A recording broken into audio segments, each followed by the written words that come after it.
అష్టావక్ర సంహిత chapter 18 talk 115.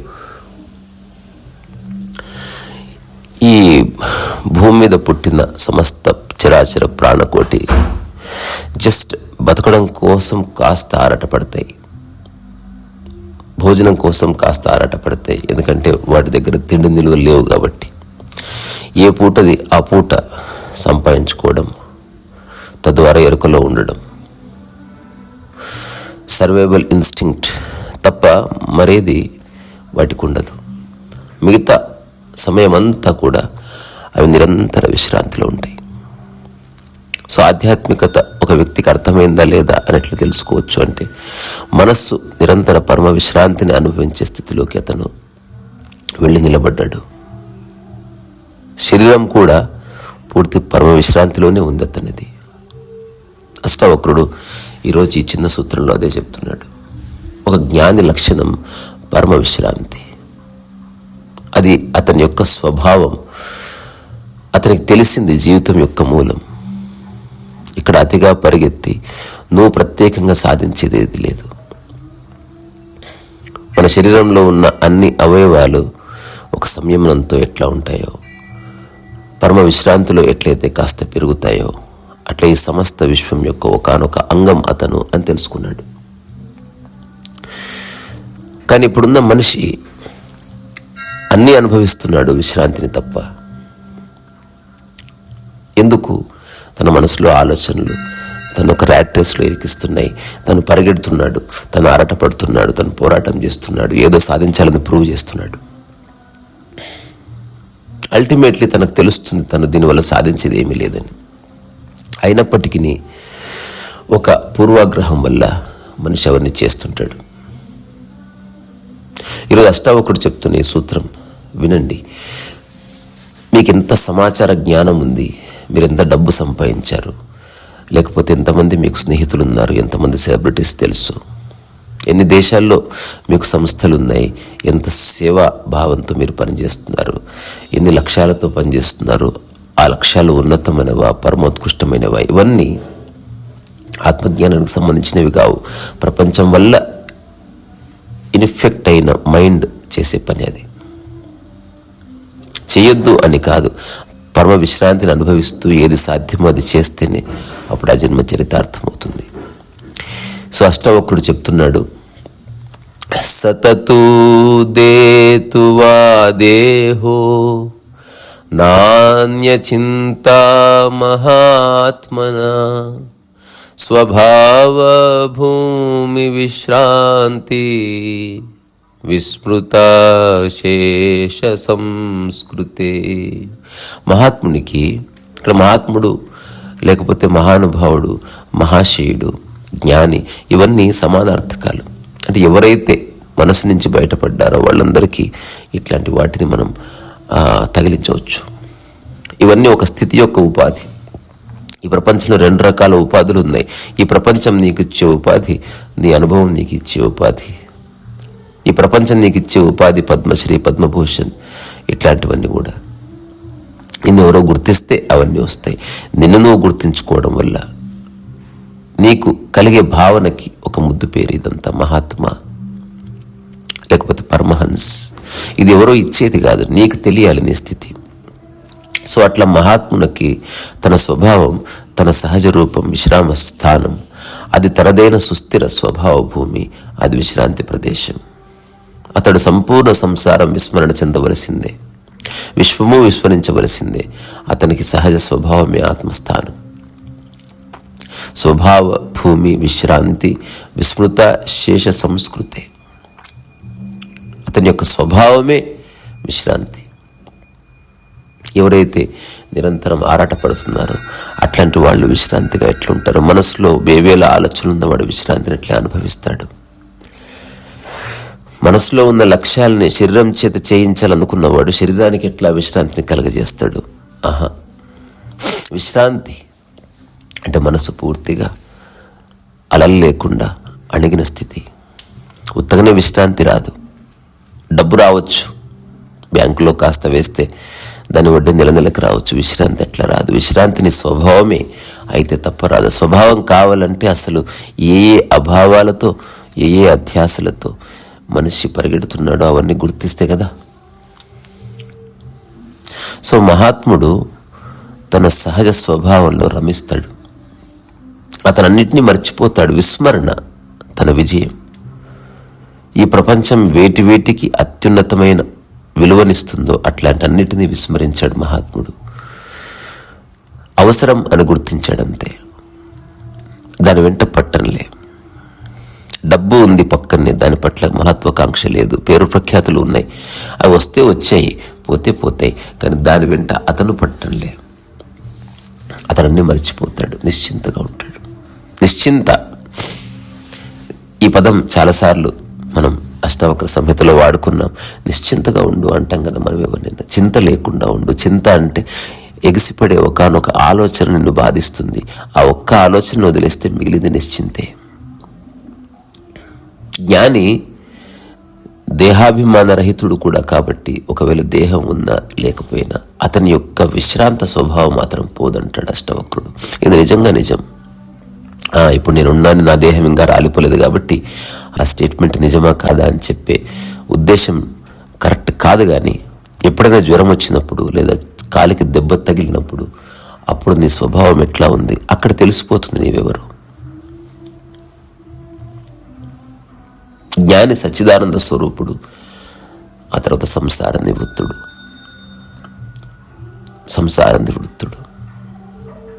So సంసారం అంటే నువ్వు తెచ్చిపెట్టుకున్న రకరకాల విషయాల కలయిక. అవేవి నీకు అంటుకోవు అని మర్చిపోయాడు అంతే మనిషి. సో గుర్తుపెట్టుకో, నీ స్వభావాలు ఏమిటో ఎప్పుడన్నా చూసుకున్నావా? ఒక చిన్న పిల్లవాడు అడవిలో ఉన్న జింక, క్రూరమృగమైనా సరే, ఏనుగైనా సరే, ఒకవేళ భూమి మీద డైనోసార్ ఉన్నా సరే, అవన్నీ విశ్రాంతిలోనే ఉంటాయి. మనం ఎవరైనా రిటైర్ అయినప్పుడు విశ్రాంత ఉపాధ్యాయుడు అంటాం, లేకపోతే రిటైర్డ్. నేను 2009లో ప్రకటించిందా నేను రిటైర్మెంట్ తీసుకుంటున్నా అంటే అందరు ఆశ్చర్యపోయారు. ఎవరో అడిగారు కూడా నన్ను, మీరు చిన్న వయసు రిటైర్మెంట్ ఎట్లా తీసుకుంటారంటే, అయ్యా మీరు 35 ఏళ్ళు ఉద్యోగం చేసి రిటైర్మెంట్ తీసుకున్నారు, నేను 3 సంవత్సరాలు ఈ ప్రపంచంలో ఆ గోడ ఈ గోడ గుద్దుకొని రిటైర్మెంట్ తీసుకుంటున్నాను. ఇప్పుడు మన ఇద్దరిది శేష జీవితం, పరిపూర్ణ విశ్రాంతిలో జీవితం. అతను నాకు మంచి మిత్రుడయ్యాడు. అప్పుడప్పుడు వెళితే కలిసేవాడు. ఈ మధ్య కలవడం లేదు, ఎక్కడున్నాడో తెలియదు. అతను గుర్తించాడు, ఇన్ని సంవత్సరాలు నువ్వు ఆరాటపడితే ఏమి, విశ్రాంతిగా ఉంటున్నావా లేదా? పొద్దున్నే లేచి ఆఫీస్కి వెళ్ళి ఉద్యోగం చేసి డబ్బు సంపాదనలో నీ సమయాన్ని వెచ్చించి తిరిగి ట్రాఫిక్ దాటుకొని ఇంటికి రాగానే నీకు విశ్రాంతి ఉందా లేదా? విశ్రాంతి కోసమే నువ్వు ఇదంతా చేసేది. Now I have to take rest. Be restful. So be restful. అక్కడి నుంచి అన్ని పనులు చెయ్యి. అప్పుడు ఒక అద్భుతం జరుగుతుంది లైఫ్లో. సో విశ్రాంతి నీ స్వభావం అని మర్చిపోకు. ఈ భూమి మీద ప్రతి ప్రాణి ఒకవేళ కాస్త ఆందోళన చెందితే అది ఆకలి గురించే, ఇక దేని గురించి ఏ ప్రాణి ఆందోళన చెందదు. కానీ మనిషి అనే ఒక వింత ప్రాణి ప్రతిదాని గురించి ఆందోళన చెందుతాడు.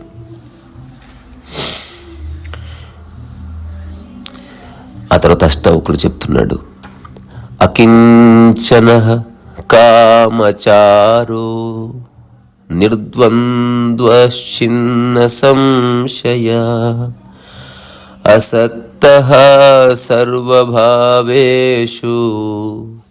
కేవలో రమతే బుధా. సో పోతున్న భాగవతంలో ఆత్మ యొక్క లక్షణాలను ఎట్లా చెప్పాడు. ఆత్మ నిత్యుండు, క్షయరహితుండు, శుద్ధుండు, క్షేత్రజ్ఞుండు, గగనాదుల కాశ్రాయుండు, క్రియాశూన్యుండు, స్వప్రకాశుండు, సృష్టి హేతువు, వ్యాపకుండు, నిస్సుంగుడు, పరిపూర్ణుడు, ఒక్కడు. ఈ 12 లక్షణాలు కలిగి ఉంటాయి.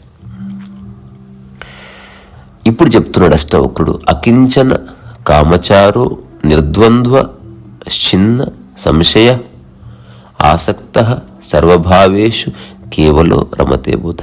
ఇది కూడా ఒక శృంఖల. అంటే జ్ఞాని యొక్క లక్షణాలు ఏమిటి? ఎందుకంటే అష్టావక్ర సంహిత ముగింపుకు వచ్చేస్తుంది. అకించనుడు అంటే నేను ఇదే అన్న ఒక భావన వదిలేసినవాడు. అంటే అతను దావా వేయడం ఆపేశాడు, నేను ఇది అని గొప్పలు చెప్పడం ఆపేశాడు. తను ఉన్నదేదో దాన్ని అనుభవిస్తున్నాడు. కామచారు అంటే కర్తాభావన పోయి అక్కడి నుంచి తన పనులన్నీ చేస్తున్నాడు. నిర్ద్వంద్వ అంటే అతనిలో ద్వంద్వం అంతా పోయింది. అశ్చిన్న సంశయ అతనిలో సంశయం అంతా పోయింది. అసక్త అతనిలో ఇలా అన్ని వికారాలు పోయాయి. సర్వభావేషు కేవలో రమతే బుధ.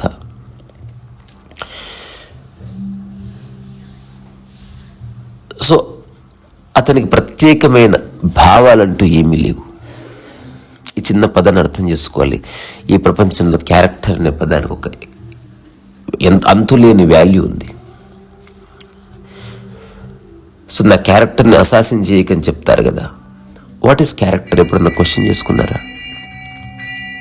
ఇప్పుడు సినిమాలో హీరోను క్యారెక్టర్ అని పిలుస్తాం, హీరోను క్యారెక్టర్ అని పిలుస్తాం. What is character? ఈ భూమి మీద ఉన్న కొందరు మహానుభావులు ఇలా కూడా చెప్పారు, క్యారెక్టర్ లేకుండా జీవించొద్దు.